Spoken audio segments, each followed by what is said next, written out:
नारी में जमीन माफिया द्वारा जमीन हड़पने के विरोध में बस्ती वासियों ने आजसू के समर्थन में प्रदर्शन किया। सुनारी में जमीन माफिया द्वारा सिद्धू कानू बस्ती में जमीन कब्जा किए जाने के विरोध में उपायुक्त कार्यालय के बाहर प्रदर्शन किया गया।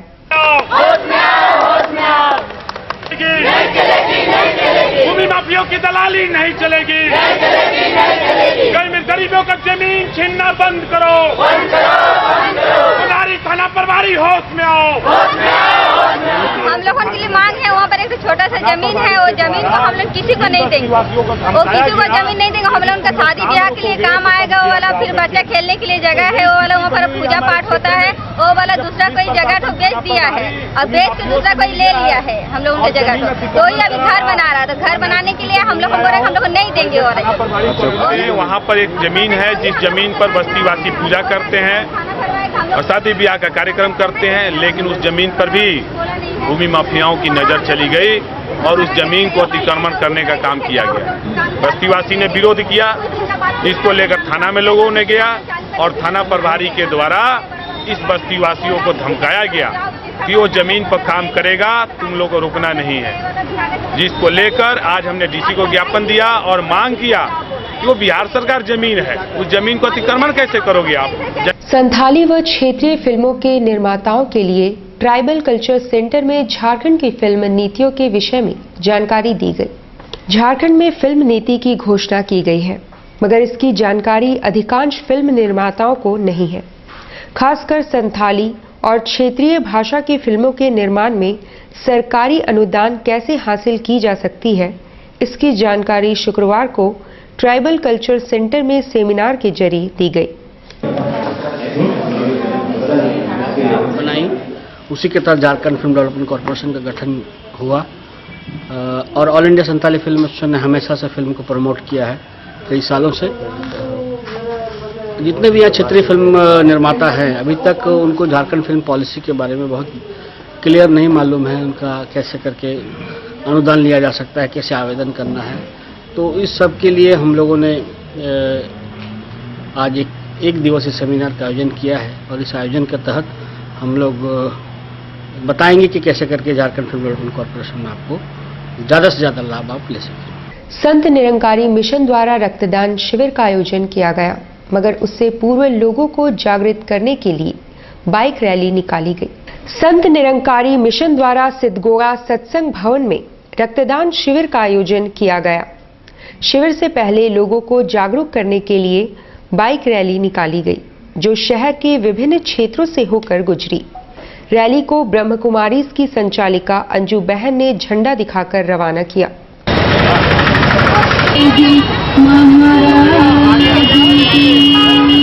कीताडी में पड़ोसी द्वारा पिटाई से घायल महिला एसपी से न्याय की गुहार लेकर पहुंची है। कीताडी में गीता कुमारी नामक महिला के साथ जमीन विवाद को लेकर पड़ोसी ने मारपीट किया, जिससे महिला घायल हो गई। शुक्रवार को महिला जागृति मंच की सहायता से महिला एसपी के पास गुहार लेकर पहुंची। मेरे साथ में ये मारपीट का केस हुआ है। जैसे कि हमारी मम्मी दीदी ये लोग सब कीटाडी में अपना घर में रहते हैं। वहाँ में वो लोग दीनानाथ यादव जो है उनका लड़का लोग दबंगन करके हम लोग को एक बार नहीं दो बार इस तरह से मारपीट किया और इतना बुरी तरह से मारपीट किया जो कि हम हॉस्पिटलाइज हुए। हॉस्पिटलाइज होने के बावजूद भी थाना वाले उनको कोई एक्शन नहीं लिया। आंध्रा एसोसिएशन का चुनाव 24 अक्टूबर को होना है। पीवीटी राव गुट ने चुनाव की पूरी तैयारी कर ली है। आंध्रा एसोसिएशन कदमा का चुनाव 23 अक्टूबर को है और काफी हंगामा खेज होने की उम्मीद है। पीवीटी राव खेमे ने सुनारी में संवाददाता सम्मेलन कर तैयारियों की जानकारी दी। एसोसिएशन के उपाध्यक्ष के श्रीनिवास राव ने बताया, आंध्रा एसोसिएशन में 23 अक्टूबर को सुबह 8 बजे से 3 बजे तक मतदान किया जाएगा, जिसमें हमारे सभी लाइफ मेंबर इसमें भाग लेंगे और हम सभी लोगों से अपील करते हैं कि इस चुनाव में अपना मतदान देकर सही लोगों का चयन करें और उसमें भाग लें। अब खबरें चाईबासा की। शिक्षा मंत्री और जिले की प्रभारी मंत्री डॉक्टर नीरा यादव ने 20 सूत्री योजना समिति की बैठक में सभी विभागों को समय सीमा पर काम पूरा करने का निर्देश दिया है। बैठक में प्रभारी मंत्री के अलावा 20 सूत्री उपाध्यक्ष संजू पांडे, सांसद लक्ष्मण गिलवा, उपायुक्त शांतनु कुमार अग्रहरी, चाईबासा विधायक दीपक बिरवा, चक्रधरपुर विधायक शशि भूषण सामंत, मनोहरपुर विधायक जोभा मांझी, मंझगांव विधायक नीरल पूर्ति, एसपी डॉक्टर माइकल राजस के अलावा अन्य लोग उपस्थित रहे। बैठक में हाथियों द्वारा नुकसान की बात सामने आई। इस पर मंत्री ने कहा कि हाथी को भगाने की हर सुविधा ग्रामीणों को दे, जिनका नुकसान हुआ है उन्हें समय से मुआवजा देने को कहा गया। कस्तूरबा विद्यालय में 4 बच्चियों के बीच एक साबुन दिया जाता है। मंत्री ने जिला शिक्षा अधीक्षक को मामले की जांच करने को कहा। जनप्रतिनिधियों ने शिकायत किया कि वन विभाग की ओर से जो भी काम कराया जाता है उसकी जानकारी उन्हें नहीं दी जाती है। इस पर विभाग को सारी जानकारी शेयर करने को कहा गया। शिक्षा मंत्री डॉक्टर नीरा यादव ने कहा कि सरकार गुणवत्तापूर्ण शिक्षा को लेकर गंभीर है और जो भी सरकार की संयम की परीक्षा लेगा उसके विरुद्ध कड़े कदम उठाए जाएंगे। मीडिया ने जब पारा शिक्षकों की हड़ताल के बारे में सवाल किया तो शिक्षा मंत्री ने कहा कि शिक्षा को आगे बढ़ाने में पारा शिक्षक का बड़ा योगदान रहा है, लेकिन उन्हें हमारे संयम की परीक्षा नहीं लेनी चाहिए। 1 साल पहले समझौता हुआ था, उनकी ज्यादातर बातें मान ली गई। कुछ समस्या है जो केंद्र सरकार से संबंधित है। कस्तूरबा में हड़ताल के सवाल पर मंत्री ने कहा कि उन्होंने हड़ताल तोड़ दिया है।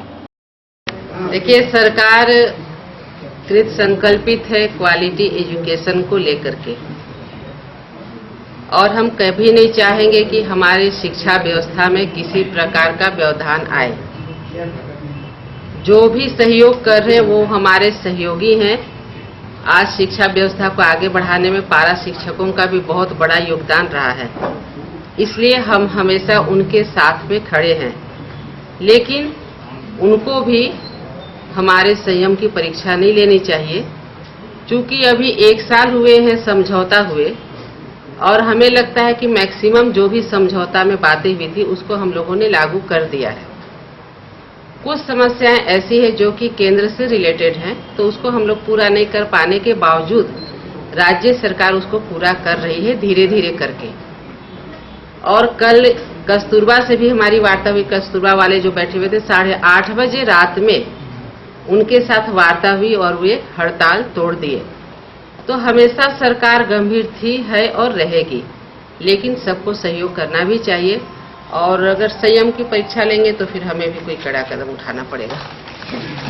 उधर मुख्य विपक्षी दल झामुमो ने 20 सूत्री योजना समिति की बैठक को सिर्फ दिखावा बताया है और कहा कि काम सिर्फ कागजों में हो रहे हैं। झामुमो के विधायकों ने कहा कि 20 सूत्री में जो एजेंडा है उन पर गंभीरता से विचार नहीं हो रहा है, सिर्फ कोरम पूरा किया जा रहा है। दीपक बिरवा ने कहा कि सिर्फ कागज पर योजनाओं की प्रगति देखी जा रही है, धरातल पर आउटपुट 0 है।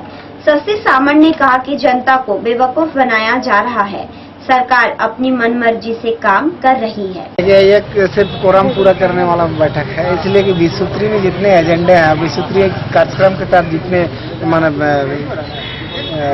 मुद्दे आते हैं उन सारे मुद्दों पर गंभीरता से कोई विचार विमर्श नहीं किया। सिर्फ कोरम पूरा किया जा रहा है, कब इसको खत्म किया जाए। 3 महीना का कोटा करने का मतलब है कि 3 महीना के बाद इसको एक पूरा करना है। कचरा में फेंक देना, माने आउटपुट 0 है। और जब तक विभिन्न विभागों के योजनाओं का सही समीक्षा आप नहीं करेंगे तब तक जो है ना आप उसके गंभीरता को नहीं समझ पाएंगे, और इससे कोई आउटपुट जो है ना होने वाला नहीं है, सिर्फ खोखला साबित होगा।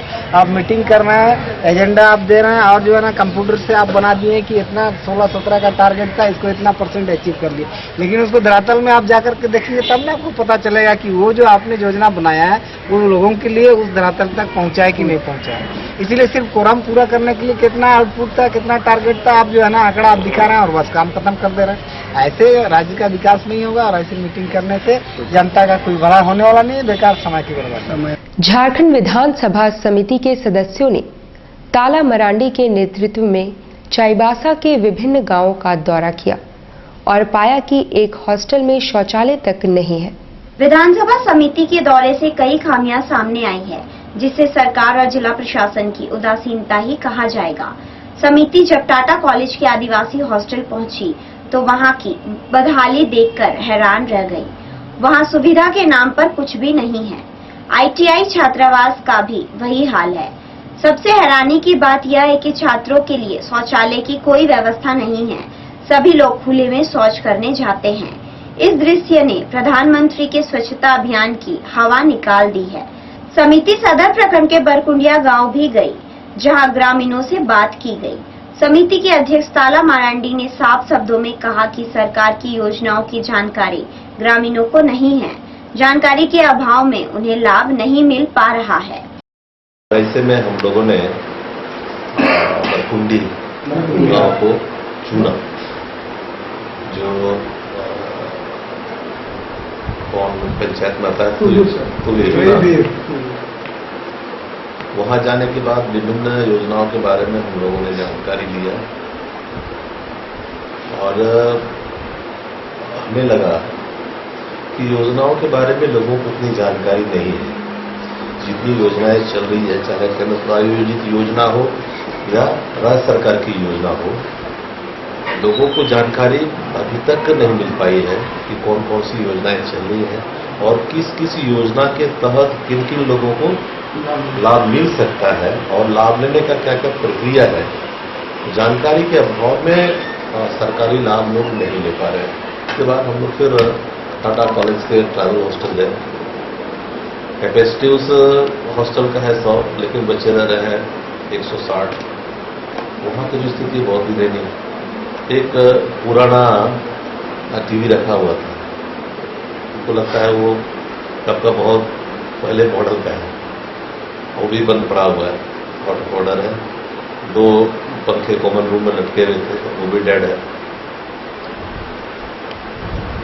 कहने का मतलब जो सुविधा बच्चों को, जिसका भविष्य हम बनाने के लिए सोचते हैं, जिस पर हम भविष्य देख रहे हैं अपना, लेकिन उनके लिए हमको क्या सुविधा देना है उसको पर्याप्त ध्यान नहीं दिया गया है, ऐसा प्रतीत हुआ। और शौचालय के बारे में जब हम लोगों ने जानकारी लिया तो ये जानकर के मतलब हैरान दंग रह गए हम लोग कि सभी बच्चे खुले में शौच करते हैं।